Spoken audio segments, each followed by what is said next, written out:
Hello students, मैं अंकुश गुप्ता आपका हार्दिक स्वागत करता हूं। बेटा मैं आपको 9th चैप्टर तक बिल्कुल अच्छे से पढ़ा चुका हूं। +1 BST 9th चैप्टर तक पढ़ा चुका हूं। बेटा ये 10th चैप्टर आता है जिसका नाम है फॉर्मेशन ऑफ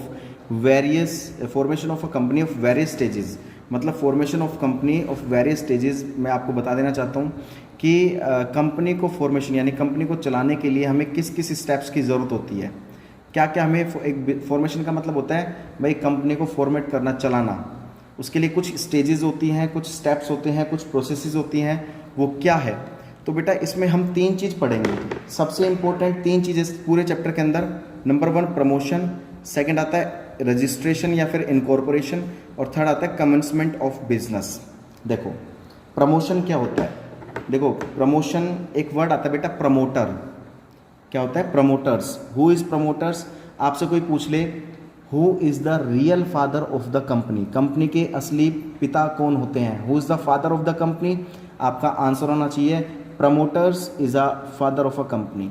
प्रमोटर्स का काम क्या होता है बेटा? बिजनेस को प्रमोट करने का। प्रमोशन यानी कि बिजनेस में देखो किस किस तरह की प्रमोशंस होती है। बिजनेस को डेवलप करना एक तरीके से प्रमोशन हो गया। बिजनेस के स्केल्स को बढ़ा देना, लार्ज स्केल कर देना, स्मॉल स्केल से लार्ज स्केल पे ले जाना, ये भी प्रमोशन हो गया। एक एम्प्लॉय का भी प्रमोशन होता है। एम्प्लॉय का लेवल बढ़ा देना, उसका ट्रांसफ़र कर देना, उसका स्टेटस बढ़ा देना। तो ये क्या है बेटा? एक प्रमोशन ही तो है। इससे क्या होता है? एक वर्कर की काम करने की एफिशिएंसी बढ़ती है। अगर बिजनेस भी प्रमोट कर रहा है तो बिजनेस में जितने भी एम्प्लॉयज़ हैं, एम्प्लॉयर्स हैं, मालिक हैं, जितने भी हैं, सबकी एफिशिएंसी डेवलप होती है और बिजनेस ऑर्गेनाइजेशन भी डेवलप होती है। तो प्रमोशन कहने का मतलब क्या है? प्रमोशन करता कौन है बेटा? प्रमोटर्स। और प्रमोटर्स कौन होते हैं? ये कंपनी के फादर होते हैं। तो father of the company is a promoter. ठीक है। सो बेटा प्रमोशन का एक मीनिंग हम जनरली पढ़ लेते हैं। इसका मीनिंग क्या कहना चाह रहे हैं? देखो मीनिंग पढ़ के देखो। It refers to the sum total of those activities which are necessary for bringing the company into existence.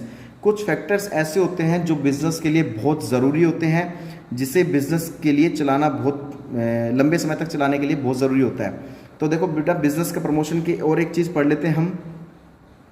चलो पढ़ के देखते हैं कि बिजनेस में इसने क्या कहा है कि promotion start with the conception of the idea from which the business to the evolve and continues down to the point at which the business is fully ready to being operation as a going concern.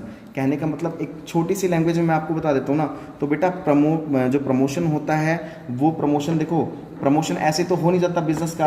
कुछ उसके अंदर हमें नए नए ideas लेने पड़ते हैं, कुछ नई टेक्निक्स को फॉलो करना पड़ता है, कुछ नई मशीनरीज को ऑपरेट करना पड़ता है, कुछ नए रूल्स रेगुलेशंस पॉलिसी प्रोसीजर को भी हमें बनाना पड़ता है। तभी तो एक बिज़नेस का प्रमोशन होता है। तभी तो एक बिज़नेस का जो काम करने वाले एम्प्लॉय है बिज़नेस के अंदर, उनका प्रमोशन होता है। तो यहाँ पर एक बेटा प्रमोटर्स पूछा गया था। प्रमोटर्स मैंने आपको बता दिया कि जिनका काम प्रमोट करने का होता है, जिनका काम बिजनेस को प्रमोट करने का होता है, तो बेटा ये प्रमोशन होता है। ठीक है। नेक्स्ट अब अगर इसकी स्टेजेस की बात करते हैं हम, तो स्टेजेस पर आते हैं हम कि प्रमोशन की स्टेजेस क्या है।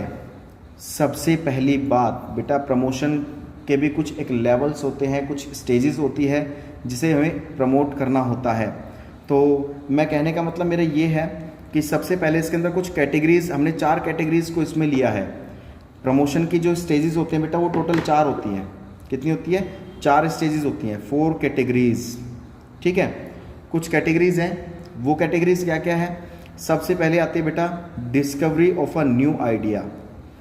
प्रमोशन उसने क्या कहा है? The promotion of business starts with the promotion of business start with the discovery of new ideas and the new ideas can come into mind by observing the deficiency of some product in the market. बेटा हम ideas, नए नए ideas create कब करते हैं? जब हमारे mind में कुछ नई चीज़ आ रही है। हम कब करते हैं वो नए माइंड में आइडिया कब आते हैं? तो जब हमें कुछ प्रोडक्ट को प्रमोट करना है मार्केट में।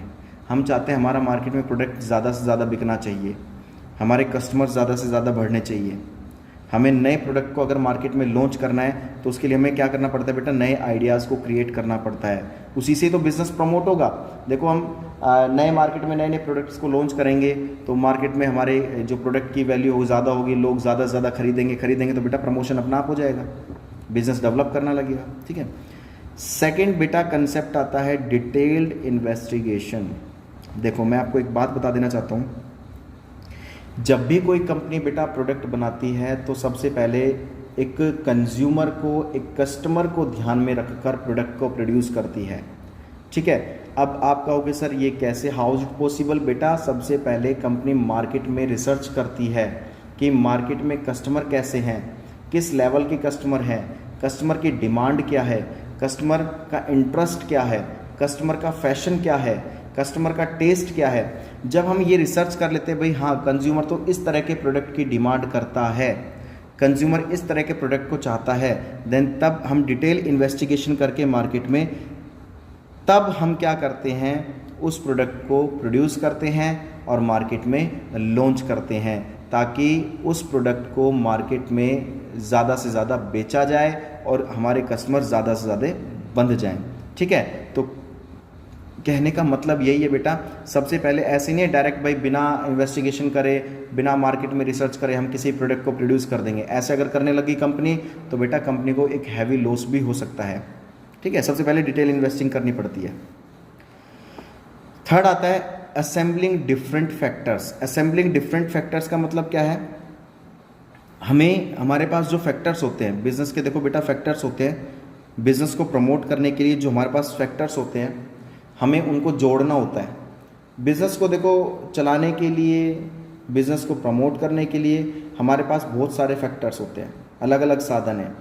ठीक है, लेकिन बिजनेस को जब स्टार्ट किया जाता है एक नए आइडिया के साथ स्टार्ट किया जाता है, तो कह रहे हैं जो भी बिजनेस के फैक्टर्स है, जो भी साधन हैं, जो भी रिसोर्सेज हैं, जो डिफरेंट है, उनको आप असेंबल कीजिए। असेंबल करोगे तो बिजनेस में प्रोडक्ट को इजी तरीके से प्रोड्यूस किया जा सकता है और जो अननेसेसरी वेस्टेज है उसको रोका जा सकता है।